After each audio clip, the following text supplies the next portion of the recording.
Good morning, Thailand. Hello, Chinese New Year. This is Voice of the Nation. We run this live program every Monday to Friday from 8 to 9 a.m. I'm Vithya Sangarun. And together with me is คุณนีรชามาลิศักดิ์สวัสดีครับคุณนีน่าครับ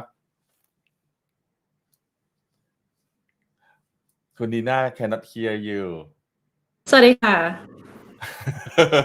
You are in red now สวัสดีค่ะ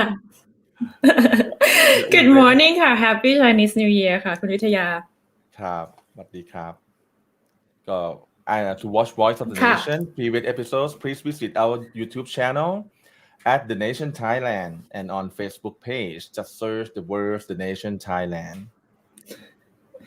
Okay, so please stay tuned with us for today as we have two special live sections. For the first story, we are going to talk about the yesterday Sunday Laxi by-elections. How would this impact the future of Thai politics from now on?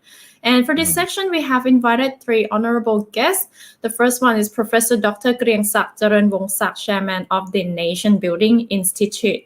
Second one is Dr. Charupon Reungsuwan, Lecturer Faculty of Political Science from Thammasat University. And the third one is Kun Waranai Wanishika, Party Leader of Ruam Thai United Ka. And apart from that, we also have our special live interview with Kun Parin Panichapak, the Deputy Leader and Head of Economic Team from Democrat Party on technology and the new economy opportunities for the future. So let's start our day today, Monday, 30th January 2022, with the unofficial results of the Laxi by-election yesterday. It was an interesting defeat with Pheu Thai Party winning over the seat from Palang Pracharat Party, which had won the seat, conceded that defeat even before Surachat declared victory. The opposition Pheu Thai Party beat the ruling Palang Pracharat Party in Bangkok constituency 9 by-election on Sunday. According to unofficial results, after the ballot count at all 280 polling stations at 8:30 p.m. as of last night, Pheu Thai Party candidate Surachat Thientong decisively beat the ruling party's candidate with 29,416 votes. A favorite candidate from Move Forward Party, Kun Karunpon Thiensuwan, came second on 20,361 votes, while Kla Party candidate Kun Attawit Suwannapakdi came third on 20,047 votes. Surachat declared victory at about 8:35 p.m. and thanked voters for entrusting him to work for them in Parliament. He said he was proud to be voted into Parliament and added that although Parliament's current session had little more than a year to run before the next general election, he would spend this time doing his best to serve residents of the constituency, both those who voted for him and those who did not. He would work for his constituents in and outside Parliament. Kun Surachat also thanked his election rivals, and he said he felt honored to run against them and thanked Grunpon for being so friendly towards him. He also praised Attawit as a well-rounded person and a political who is qualified for the MP post. Pheu Thai leader Kun Chonlanaan Sriแก้ว told reporters that the victory showed that people had faith in the Democratic camp and wanted to see the dictatorial camp leave power. The ruling Palang Pracharat Party, which had owned the seat, conceded that defeat even before Surachat declared victory. Its candidate, Kun Saran Rat Jen Jaka, received only 7,906 votes. Her husband, Kun Sira Jen Jaka, was constituency 9 MP before his disqualification by the Constitutional Court led to the by-election. Surachat is a veteran politician in this constituency, having lost it to Kun Sira by just 2,000 votes at the March 2018 general election. Pheu Thai's victory secured another House seat for the opposition, reducing the already slim majority of the Palang Pracharat-led coalition of Prime Minister Prayut Chan-o-cha. Although the opposition may not be able to muster enough votes to oust the government in the next no-confidence debate, observers saw Palang Pracharat defeat as a sign that voters are losing patience with the Prayut government. This could affect the outcome of the next national election when the term of the coalition expires in March next year. That side was highlighted by Kla Party leader Kun Gorn Jatikawanit as he congratulated Pheu Thai. Gorn said the outcome showed that voters want to see a change in Thai politics, even though the Kla Party did not win. Kla candidate Attawit thanks voters who had supported him. He said he received the highest number of votes in Chatuchak, his former constituency, while Surachat was victorious in Laksi district, which is his stronghold. Attawit said the outcome showed that Bangkokians want to see a change in politics, adding the government should accept the message and work harder to solve people's problems. คุณนีน่าครับ And Associate Professor Dr. Yutthaporn Isarachai, a lecturer at Sukhothai University, Sukhothai Thammathirat Open University, said that Pheu Thai's victory could be attributed to many factors, including the demography of the constituency. But he said that the polar politics battle between the ruling Palang Pracharat and opposition leading Pheu Thai also counted in the victory, while he explained that Pheu Thai had urged voters to elect its candidate to fight against Prime Minister Prayut Chan-o-cha. Professor Yutthaporn predicted that defeat would spark more changes in Palang Pracharat, and the party has just expelled a group of 21 MPs for dissensions against Prayut. Professor Yutthaporn believes that Palang Pracharat will now be hit by more the defections. And the constituency 9 comprises of 167,287 voters. Of this amount, 83,712 in Laksi and 83,575 in Chatuchak district, a total of 122 polling stations, were opened in Laksi and 158 in Chatuchak. The voter turnout was 52.68%. Election Commission Chairman Ithiporn Bunprakong said also that he was satisfied with the way the election was conducted and that there had been no complaints of irregularity or fraud at any polling station. Assistant National Police Chief Saravut Kanpanit also added that police had not received any reports of suspected voting fraud.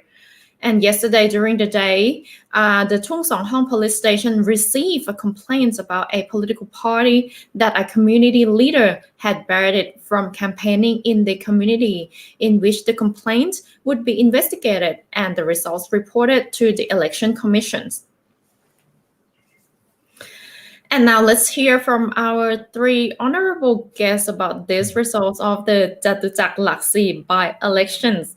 Could this impact the future of Thai politics, or is this a clear sign from the people that they are indeed losing patience with the current ruling government?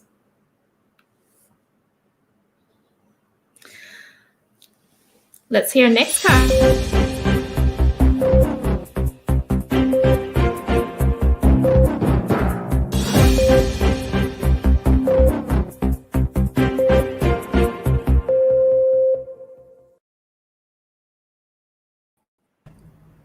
Sawadee ka, welcome back to the program, and here with us, please welcome First, Professor Dr. เกรียงศักดิ์ เจริญวงศ์ศักดิ์ Chairman of the Nation Building Institute สวัสดีค่ะ Hello, And Dr. I'm happy to be here.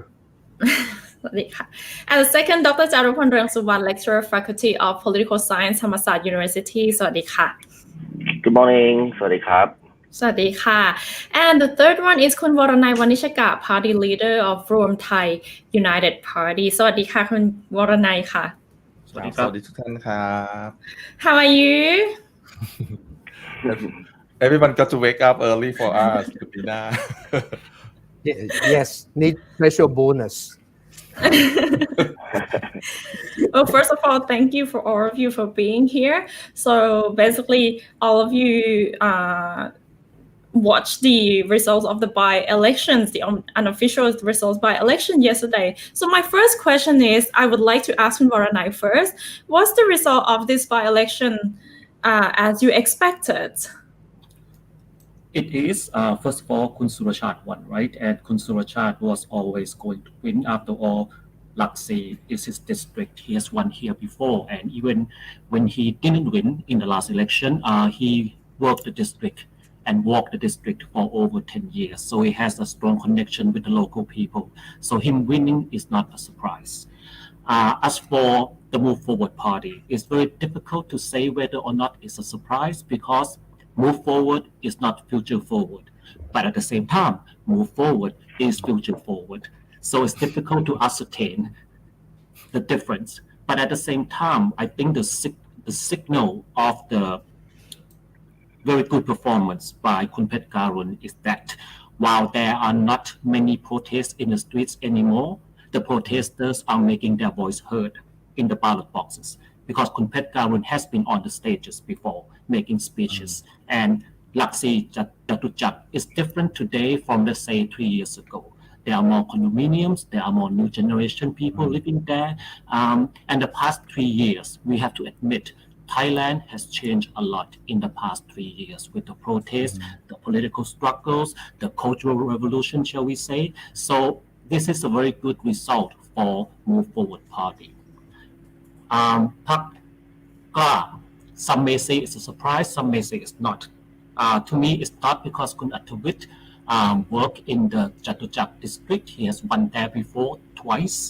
And also, he gained the benefit from the Democrat supporters because the Democrats are not in this race, so they had a good performance. The surprise is Palang Pracharat. The last time they got 35,000, 36,000 votes. This time, less than 8,000. What does that mean? Perhaps that means that General Prayut Chan-o-cha just can't cut it anymore. Perhaps that means that General Prawit Wongsuwan cannot cut it anymore.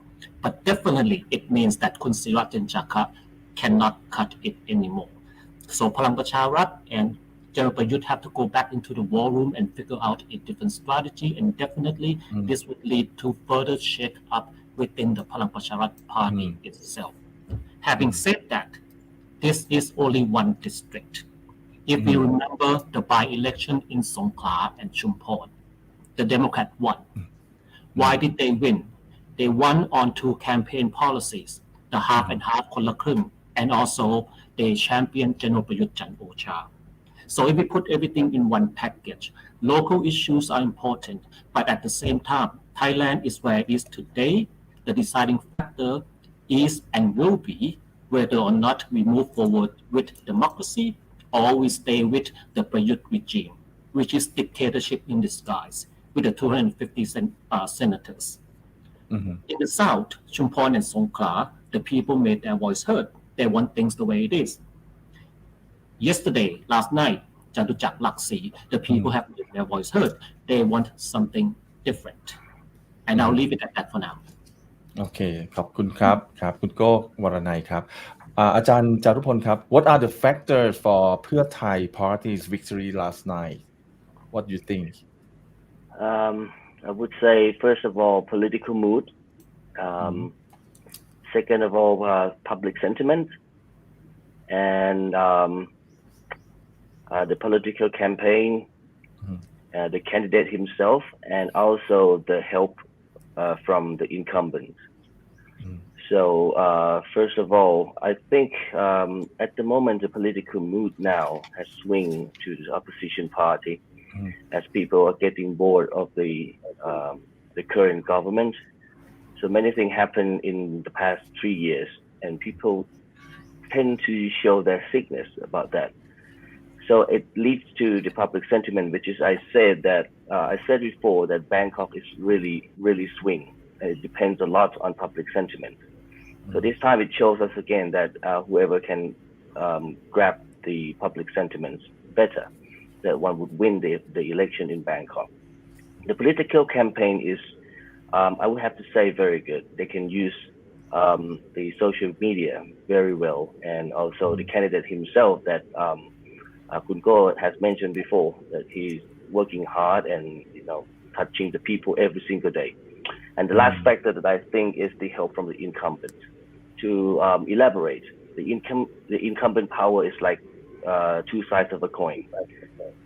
On one hand, it can give you advantages, so many advantages that can help you win the election. But on the other hand, people have seen what you've done for years. So if you didn't do well, then people get tired and yearn for alternative, new guy, new hope, new policies. So this can be a negative impact of incumbent power. So I believe that Kun Sira and his party might make people feel just like that. So that could be a strong factor that helps Pheu Thai party as well. Just like Kun Waranai and Dr. Jar, maybe people are getting tired of the government already. I would like to ask Dr. Green Sak, so how would you forecast the political situations for this year from now on with this by-election results of yesterday? I would say this by-election is a quasi-indicator for the future general election. I say quasi because partially it represents something of the future general election, but not fully. Why? It's some kind of indicator because there is a sentiment like what I hear Dr. Jalupon and Kun Waranai said, which I totally agree with both of them.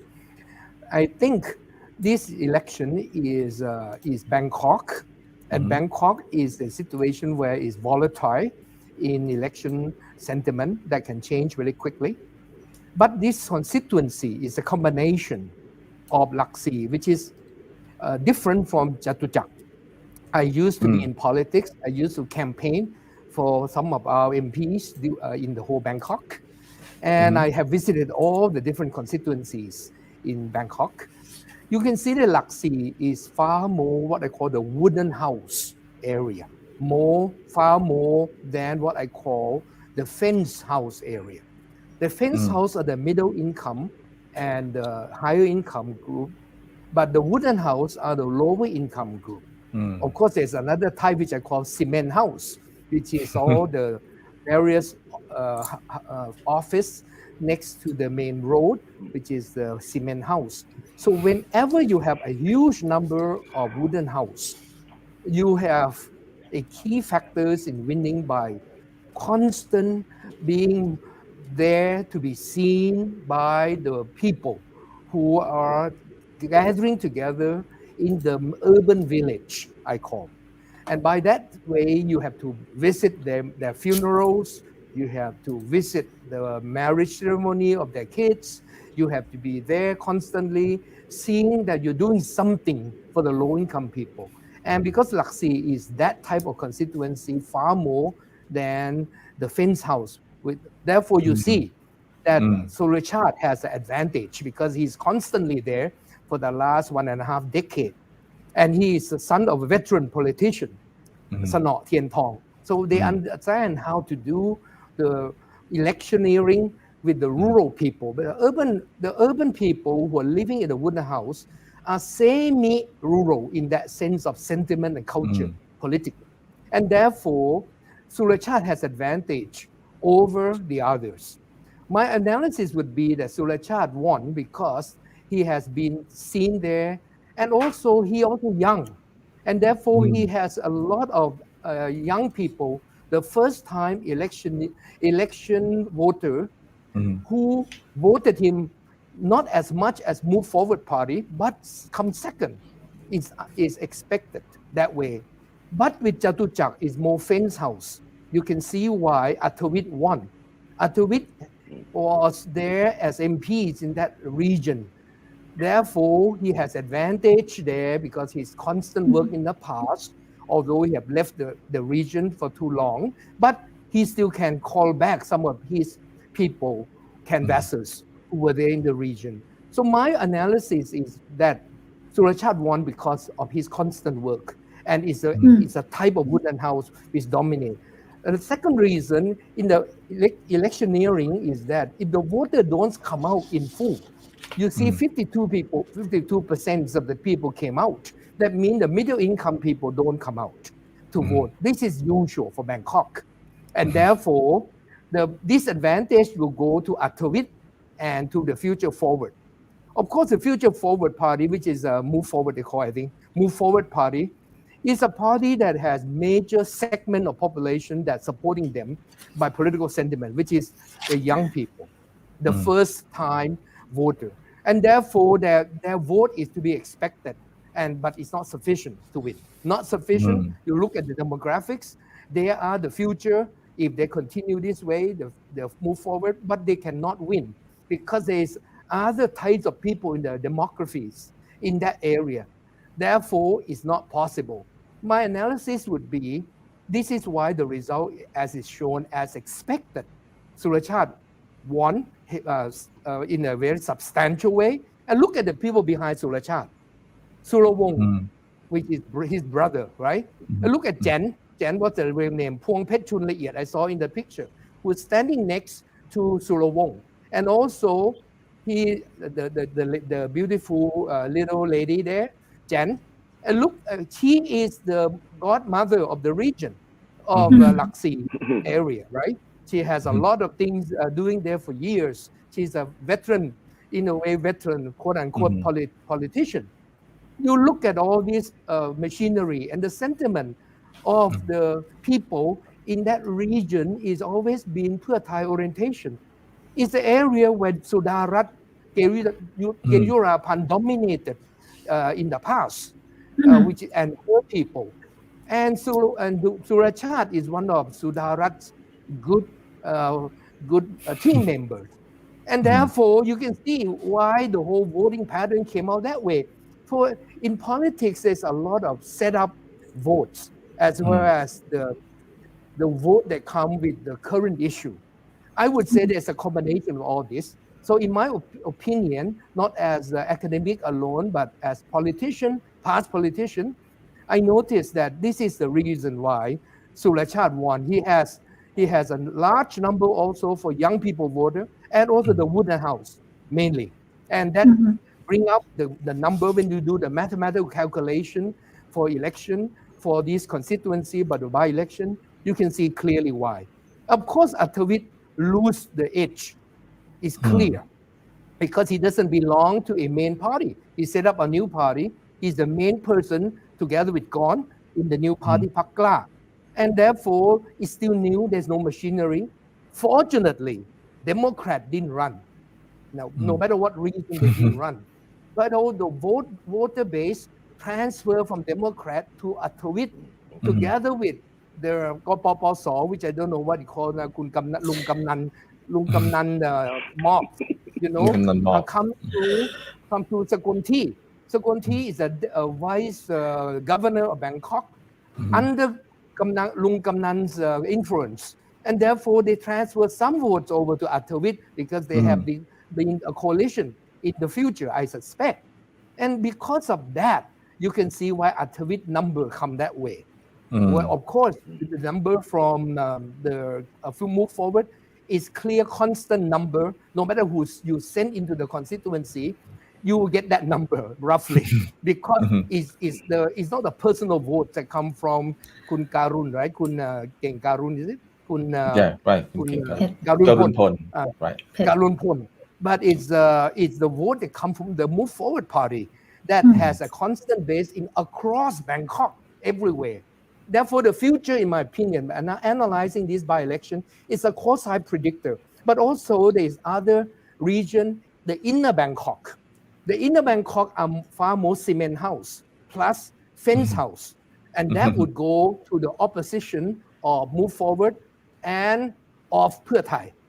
That's not their stronghold. It was a former Democrat stronghold. Therefore, you'll see a divided constituency in the future. Whoever took the Democrat stronghold for their gain, it could be Palang Pracharat, it could be the future Sethakit Mai, whatever. It could be other parties that come and took that block of votes. They will be part of the winners in the Bangkok general election. But you need to look also at the governor of Bangkok election, which will be much more telling because it's across Bangkok. And whoever came will determine the decision making of the general election of what they will do. I would say if Chat won in the Bangkok election for the governor of Bangkok, that would be clearly indication that Pheu Thai are in the lead, have the edge. And that would determine the action of general election eventually. If Chat won, if Chat didn't win due to whatever reason, there will be a different scenario. Therefore, let me cast it quickly for you. Would there be a dissolving of the parliament? You ask me the future politics, I say there's a high chance. There is a very high chance, at least 50%, that there will be dissolving of parliament this year.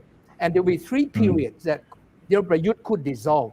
It could be in June, it could be in August or October, due to many reasons, a combination of shaking up of the political coalition of the government that are not as solid as before.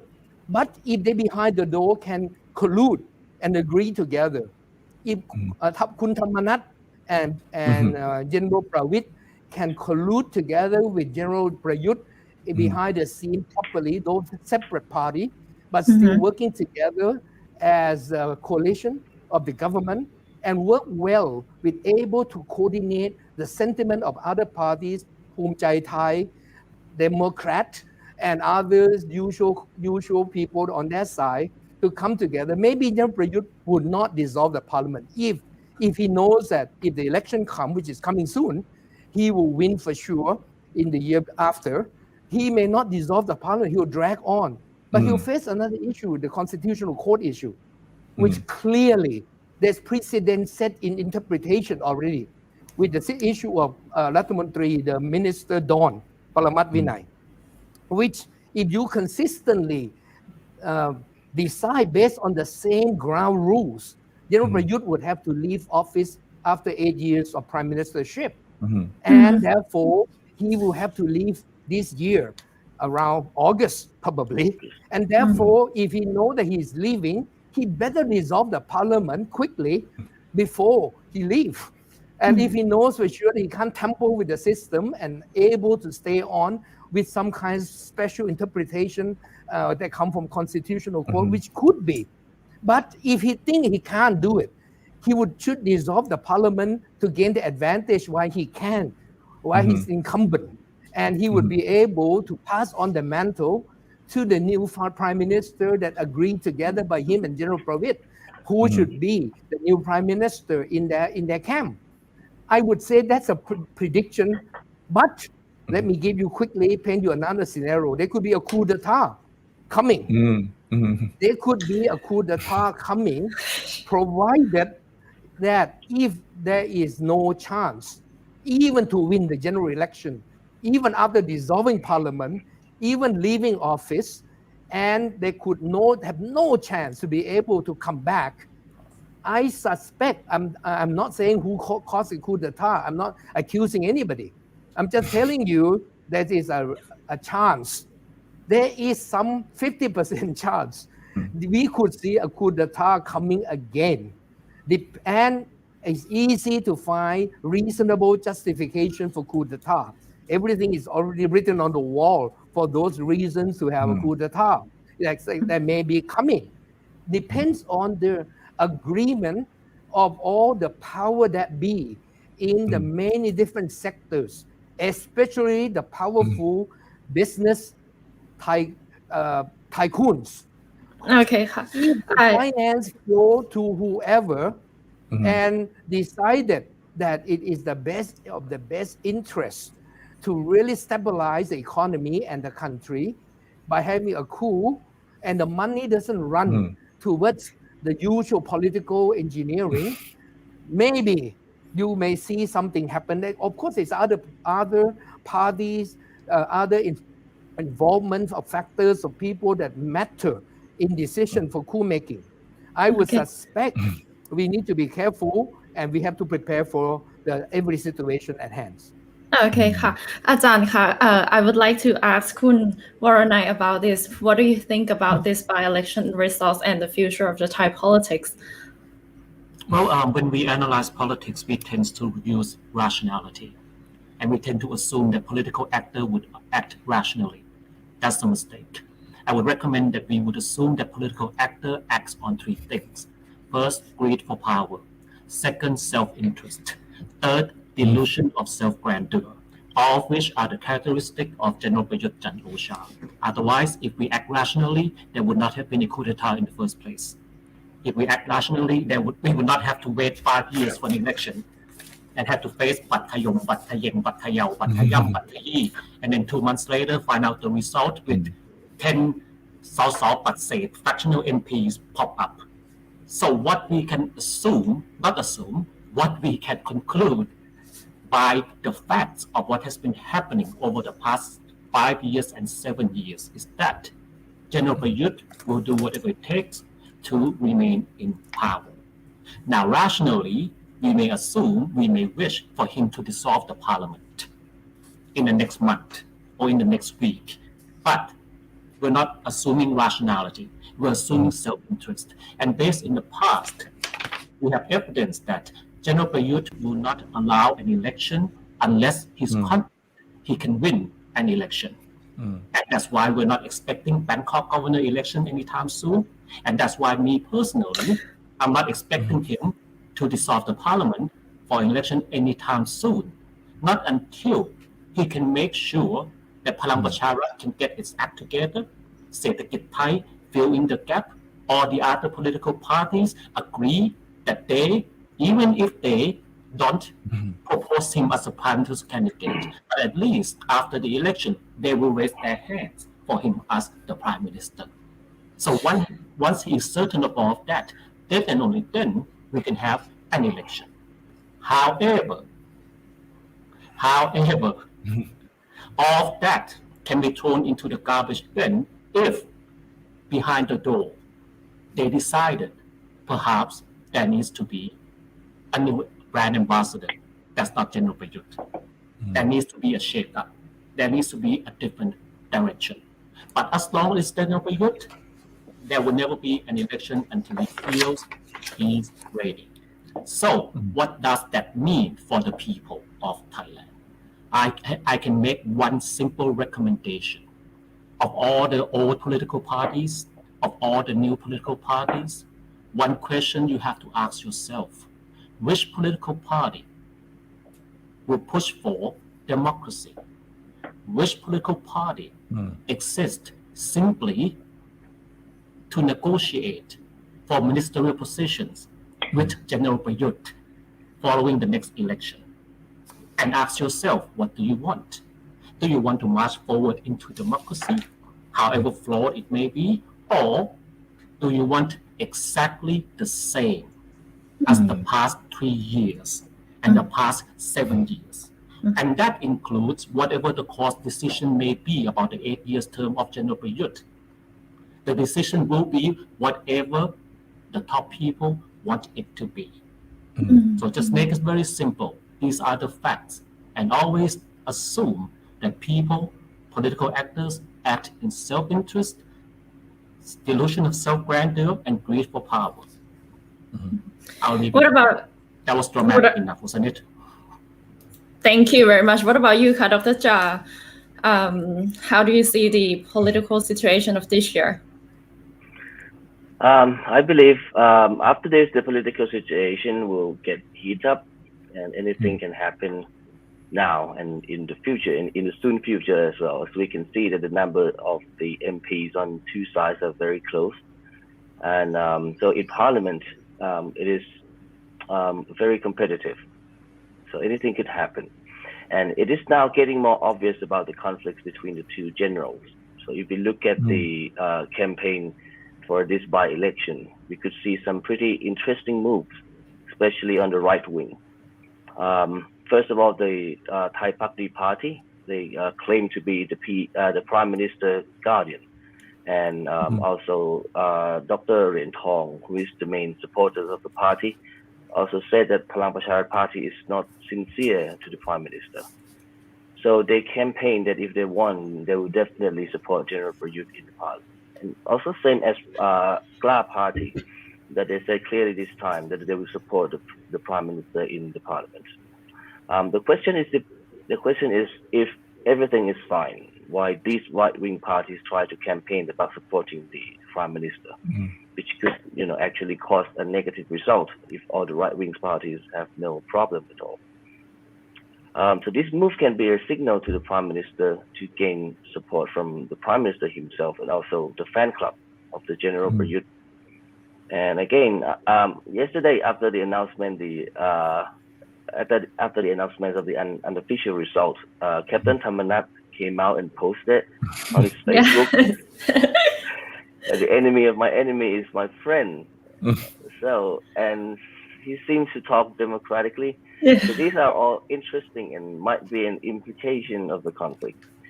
However, it just might be, right? As we never be concise in politics. This is just an analysis based on the movements that we clearly see on the ground. Anything can happen in politics. But if this is really what's happening now, I believe that the political situation after this will be very interesting, and we have to keep our eyes on. Any major votes in the parliament can cause a political tsunami and may lead to dissolve of the parliament. As Ajahn Greksak has mentioned before, I totally agree with that. I mean, it could be May, June, August, or maybe something else. Anything can happen this year, even the coup. Okay, we never leave the coup out. There is always a chance of a military coup d'etat in Thai politics. Okay. Another thing I see interesting is the Kla Party, and this time was obvious that they gained a lot of votes from the old fans. Of course, not Kla fans because they're new, but the Democrats Party's fan and maybe his personal fans. And it's a lot, and we have to admit that, right? So it is hard to determine whether it was his personal popularity or the Democrat brand name that helped him. But I still believe that this implies that the brand Democrat is still sellable and seems to be, even better than Palang Pracharat, especially if you see that these two parties have similar supporters, the right-wing voters or the fence voters, as Ajahn Greksak mentioned before. So the Democrat Party that many people see as the dying party might not really die and may come back to be the main party for the right wing in the future, especially if the Palang Pracharat Party couldn't survive. And now the hard work is on the Kla Party. How can they show people after this that they are really detached from Democrat Party, as they have claimed since the day one? Now it is really blurred, and people are starting to question their true identity. So I think in the future it's getting heated up. Anything can happen, and we have to, keep watching. Keep watching, because some part we see blurring pictures, and some part we see something like, the Democrat is dying and the Palang Pracharat is losing popularity. So a lot of things interesting to going on. Ajahn Greksak, may I have your views about over the years you've been with politics and also in academics, for the future of Thailand? There going to be any other forces that change the political scene from what we have seen in the past? The same old tactics, combining the coalition government like this, parties like this, and also the behind the scene forces. In the future, going to be anything that going to be like political disruption, like in the economy that we have? Can we have a short summary? Yes, I have three models of politics I want to use myself. I love to hear that. Explain. Model number one, form a party collect enough MPs to give you the majority to be prime minister, get the power at the government house and rule. That model has been done successfully by many people, particularly with the time in Prime Minister Thaksin, who in some way the second round landslide. That not successful in the political context of Thailand. That's why it's impossible for that model to succeed with stability and to govern for long term. Model number 2 is coup d'etat, and that has been done. Obviously, the last time by General Prayut and his team, and we have done so in the last 90 years from BE 2475, the two models in oscillating between the two models once in a while. There's only Model 3 left, in my opinion. We want to hear? Model 3 is not to compete for power, but to build from bottom up, not from top down like the last two models. And that's what Nation Building Institute trying to do. We are not not a political party. We're not seeking for power. We're working behind the scene. We put the gold leaves behind the Buddha image. Basically, we are preparing the people because the people are the reflection of the politician. If the people have the consciousness politically, a proper consciousness, you will win. But now Thailand is not yet. It requires time to build up that consciousness, not only among the young people, because that requires time for them to move forward, to be older and take over from the older generation. Now it's a mixed bag. Therefore, we need Model 3 Nation Building Institute doing. We create model to create leadership of the different types of the future. We're working with the young people. We're working with the old people. We're trying to make them politically free of all the past and flush out all the past models in the wrong way. For the future, that Model 1 will work successfully only after Model 3 work first. And that's what I'm trying to suggest. Civil society, work hard from the grassroots, work hard on public-mindedness of the people. And if that is the case, in the next many years, we may see a change in Model 1. But right now, Model 1 doesn't work yet. Okay,ค่ะ. Well, thank you very much for all of you for being here on our program, and I am sorry we're running out of time. And for those who would like to follow up Kun Waranai Wanishkaนะคะ, so you can follow on his Facebook page, Ruam Thai United Party page, and also who would like to follow Kun Dr. Jarupong Rungsawanนะคะ. Dr. Jarupong has the Facebook page as well. What was the name คะ Doctor? The name is The People and the Politics by Dr. Jarupong ครับ by Dr. Jarupong ค่ะ and of course ค่ะอาจารย์Dr. เกรียงศักดิ์นะคะ we all know all about his work. You can find him on Facebook as well, and yes, Dr. Dan can do. The fan page is called Dr. Dan can do. Dr. Dan can do. Right. I just find out I am your friend on Facebook too. Okay. May I promote my own personal political page also at Waranai B, Voranai B. That's my Facebook page for politics. ค่ะ and คุณ Waranai, I would love to have you next time on my program, and we would love to talk more about your political view on that, on your on your party. Okay ค่ะ so today we're running out of time. Thank you very much. Thank you for all of you for being here. สวัสดีค่ะ Have a nice day นะคะ Happy Chinese New Year ค่ะ It's a pleasure to talk to both of you too, panelists. Thank you very much, moderators and panelists. Appreciate it. Thank you, sir. Thank you, sir. Thank you ค่ะ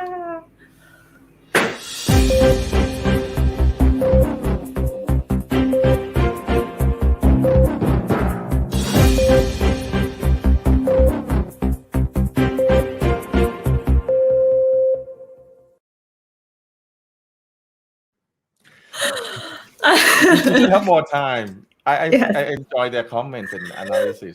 Yeah, same. But we have another the guest that waiting for us. Many can feel the stress now with the economy. Every day, the prices of necessities going up like non-stop, becoming a burden for people. But today, we are hoping to turn a new leaf soon with talks of the new economy that is inclusive and brings technology to the picture. Next, let's hear from our special live interview with คุณปริน พานิชภักดิ์นะครับ who will come and talk about the new economy.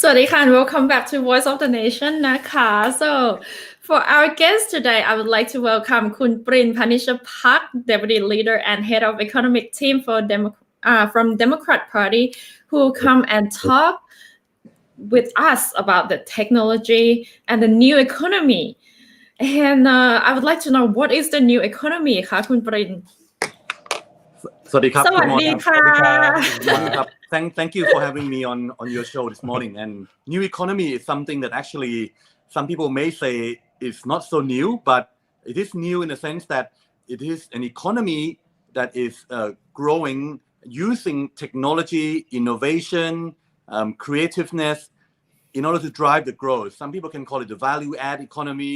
And sometimes this growth in a new economy, I wish, can be more even.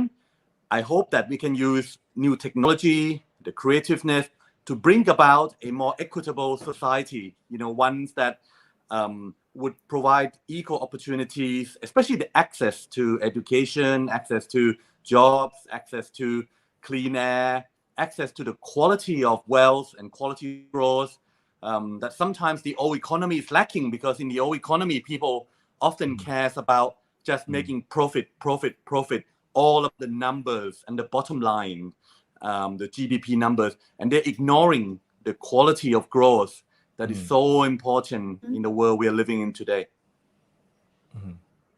ครับคุณนีน่าครับ Can you hear me clearly? Sorry, technical problems. Yeah, it was frozen. Yes, but where can the new economy lead to? I've heard that it can lead to so many umbrellas, like the aging society or the renewable energy. Could you please talk to me about that? Yes, there are a few strands under the big umbrella of the new economy. So on the one hand, you can get the digital economy, which is often much talked about. And in the digital economy, you can get e-commerce, which people start to use in plenty in terms of using the platform like this, like Facebook, Line, and whether it's sometime on Shopee, Lazada, JD.com. All those platforms can be used to improve the quality of your marketing revenues and ability of you to sell direct. In the future, you could get V-commerce, where you see metaverse has become the world where there is a second world, almost a second globe, where people can feel and touch and see the property, see the item, see the stuff they want to buy and sell online in a more kind of second world, real world you can touch.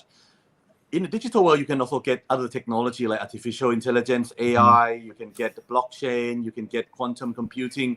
And all of these technologies, would not be able to enable and use fully and be most productive without the e-government. This is the digital government. Thailand has digital government agency, but sometimes it may still lack the teeth and the bite and the power to execute and implement some of the very important stuff, like we want to say have paperless government, stop using the papers. But somehow I think a lot of the government agencies are still using papers.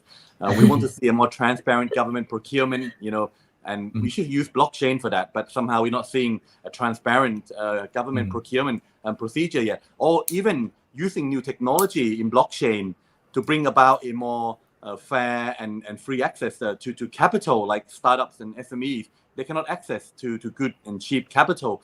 Banks are not lending. Stock Exchange of Thailand is maybe has to be big enough a company to access the capital there. So they look for initial coin offering ICO or security token offering STO on the blockchain platform to raise capital. But of course, when they raise capital on this new platform with cryptocurrencies, the tax comes, and tax can be 27%, 7% for VAT, 20% for corporate income tax. And even people who invest on cryptocurrency, who are newbies or younger generation, smaller guys, they're getting taxed. So this is something which can be unfair. Hence, that's why my motto of crypto no tax. is one of the key policy for the Democrat Party as well as for our new economics team. The second branch, you get the aging society, the silver economy, where we think that aging society is not a problem, but actually on the other turn, it's actually a great opportunity where the people who are above 60 years old, they still have the skills, they have the experience, they have the know-how, know-who, and how to implement solutions, and have seen the world before us. So they're still very important for me. You know, I may be from a new generation, being in the 40s, 40-year-olds. But I still see a wealth of experience within the older generation that's still hugely useful to the new economy in Thailand, and also the spending power and capability of those aging population. They can spend. They've got a lot of cash, and these people sometimes from abroad, from Japan, from Europe, from America, from Latin America, they can retire here. We want to make Thailand a nice destination for them to retire, to live, and to work in this aging society. Thirdly, there is a circular economy, which is very important because Thailand has so many varieties of plantations, the seeds, the way we rich in wealth in the agricultural field. You know, we have to utilize that and work that to the maximum of our capability. We could have biofuels where we complain about sometimes the volatility in crop price. I think biofuels can provide a good renewable sources for cleaner air, and yet also a good use of our agriculture products in palm oil, rubber, and so on and so forth. We also think about green economy where inside the circular economy, you want a cleaner air and also a cleaner and healthier food. So organic side of things, when agriculture comes, we think of increasing the yield per crop and leveraging of this in terms of the carbon emission, because in the future, when you export your agriculture products to other countries, they will look at the standards. You know, they will not just look at whether it tastes good or bad, but if you are a bad carbon emission to the world, they will ban you. They will not let you export. Besides the circular economy, lastly, very important, the creative economy. This is one where we showcase the strengths of Thailand, which is 0.4 and not 4.0. By 0.4, I mean we have the arts, the tradition, the creativeness of the Thai people in the soap opera, in the tourism industry, in the food, gastronomic, culinary. You know, all these are the strengths of Thailand from the historic days. And it is how we sell this on the 4.0 platform, on the online platform, or Is how that we bundle and NFT? package marketing. Is that Right. NFT? Yes, it can also be NFT, correct, the non-fungible token, which is a digital arts where, correct, we can use the blockchain and the coding technology to sell the arts better in the last 2 years where, you know, there is COVID. Many artists cannot sell their piece of art in a traditional sense, but once they turn it into an NFT and sell it on a platform like OpenSea or NFT Ones or various other NFT platform, they can sell and have a good raising their income. I'd like to ask you the perspective of the future of Thailand with the speed of technology, but we still have old style political system that's still repeating over and over the same old way. But because the speed of the technology is so fast, it finally that will help our economy to go forward without waiting for the political development. Well, yes, and sometimes they both help push each other along because, as I mentioned earlier, my point on e-government or digital government, Right. you know, if this can be implemented, executed, we could improve the quality of politics in Thailand for sure.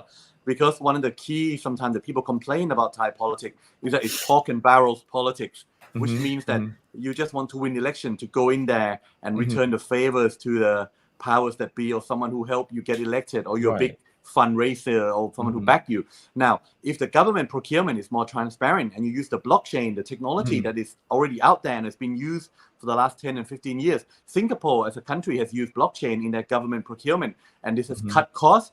You know, it means that you have more money left in the budget to use for other welfare for the society. It also means that it's more transparent. It's people can check, people can look at who win the bids. People can look at who are the shareholders behind those companies that win the bids. And this is very transparent for people to have engagement in politics. So it's improved the engagement of population at large in a Thai politics, which is what true democracy should be. It's not about election. It's about people's engagement and being involved and being alert and, you know, being an active citizen. So I think new technology in the new economy can bring about a more equitable society through active citizen and people's engagement in politics. Right. But let's go back a little bit. Sorry, Kunina. When you mentioned about your party and also your stand on the tax on the cryptocurrency and stuff, can you elaborate more on that and about the tax for like we buy Facebook ads and the social media that we cannot collect tax from them? Yes, as you and Kunina may be aware, I've been fighting on this actually since I've been the governor on the Stock Exchange of Thailand's board. And I was the CEO of CLSA, one of the leading investment bank and stock brokerage on the SCT. So when the law come out, I always say that it's not always good to have the new law on cryptocurrency or digital assets so soon, 3 or 4 years ago, because I fear this fact. I fear that legislation will be an obstacle for growth. And then you see tax that come with it. Even though tax is not a part of the law exactly, but tax is with the Revenue Department, Ministry of Finance, which they have the responsibility to collect tax. I'm fine with paying tax, but I want the government to look at this from a big macroeconomic perspective, from a eye view. You want to create a digital asset hub, of which we can. We have already 2 unicorns in this field, in the fintech, Band Protocol and BitCup. And we can have many more. You know, there is Stangpro, there are Omise, there is BitTasa, there is Cimex. There's various other big fintech companies that can become good unicorn and pay more taxes down the road. So if the government provide tax exemptions in the earlier stage to support the growing of the digital asset economy, which is a crucial part of the new economy, the government can then collect the taxes much more 3 or 4 or 5 years down the road from the corporate tax, from income tax, from VAT, various other taxes. This is the way that Singapore did. And that's why they're the leading new economy powerhouse in Southeast Asia and in Asia. So we have to learn from some good samples abroad. We collect tax now, people go abroad. People go and trade on Binance, on Gate.io. The entrepreneurs who are raising capital, they won't raise in Thailand. They go and raise abroad for a foreign platform. Why do we want to encourage that? We want people to use the Thai platform.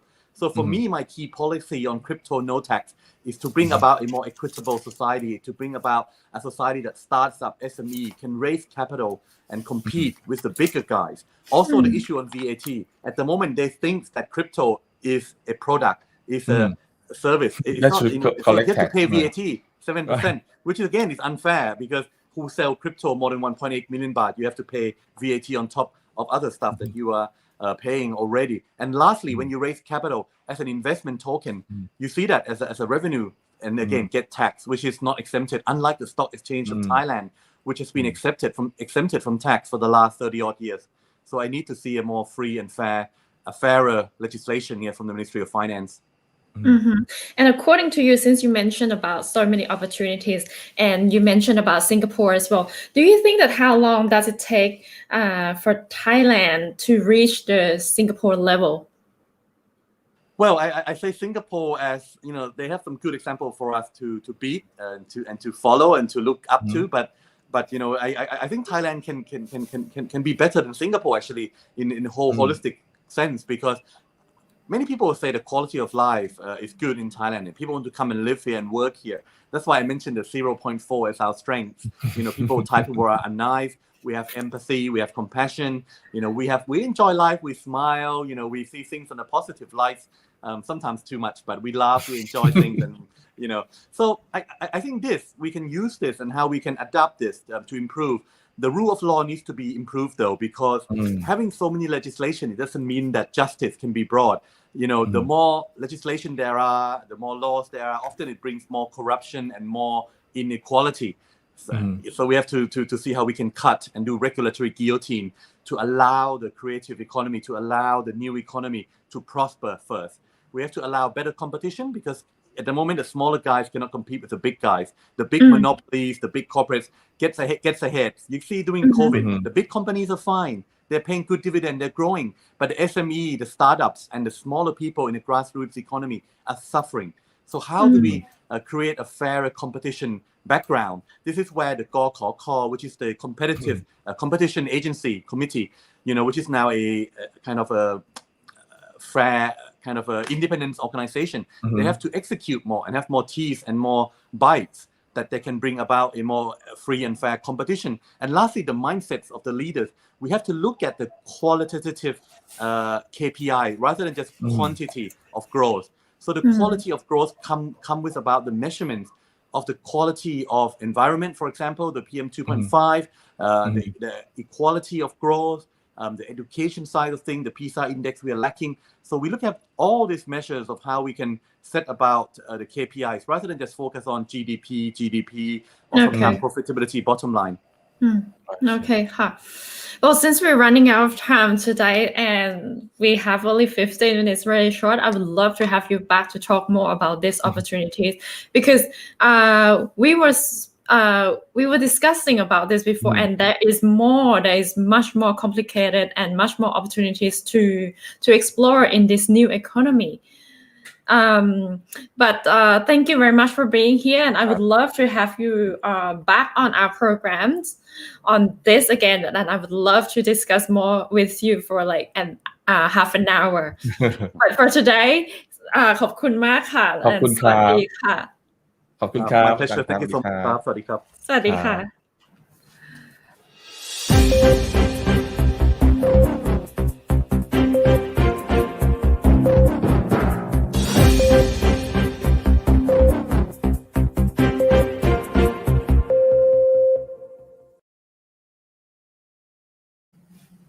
And that wraps up for today our Voice of the Nation's morning news update. I hope you enjoy our live program and stay tuned with us with the latest news and information from Thailand Premier English language news source, connecting Thailand to the world, Monday to Friday, 8 to 9 a.m.